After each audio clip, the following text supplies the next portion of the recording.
पहली पुतली रत्नमंजरी की कहानी। अम्बावती में एक राजा राज्य करता था। वह बड़ा दानी था। उसी राज्य में धर्मसेन नाम का एक और बड़ा राजा हुआ। उसकी 4 रानियां थी। एक थी ब्राह्मण, दूसरी क्षत्रिय, तीसरी वैश्य और चौथी शूद्र। ब्राह्मणी से एक पुत्र हुआ जिसका नाम ब्राह्मणीत रखा गया। क्षत्रानी से 3 बेटे हुए। एक का नाम शंख, दूसरे का नाम विक्रमादित्य और तीसरे का भर्तृहरि रखा गया। वैश्य से एक लड़का हुआ जिसका नाम चंद्र रखा गया।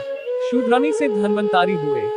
जब वे लड़के बड़े हुए तो ब्राह्मणी का बेटा घर से निकल पड़ा और धारापुर आया। हे राजन, वहाँ के राजा तुम्हारे पिता थे। उस लड़के ने राजा को मार डाला और राज्य अपने हाथ में लेकर के उज्जैन पहुँचा। संयोग की बात है कि उज्जैन में आते ही वो मर गया।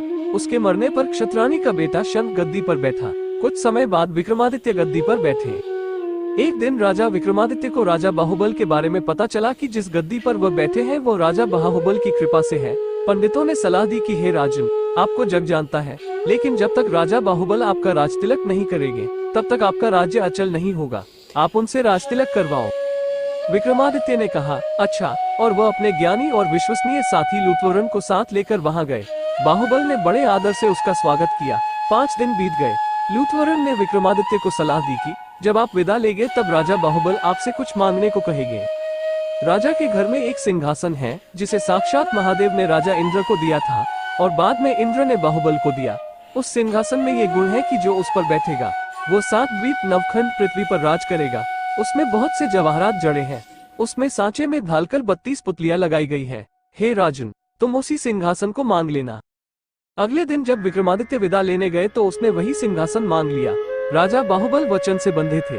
बाहुबल ने विक्रमादित्य को उस पर बिठाकर राजतिलक किया और बड़े प्रेम से विदा किया। राजा विक्रमादित्य ने लौटते ही सभा की और पंडितों को बुलाकर कहा, मैं एक अनुष्ठान करना चाहता हूँ।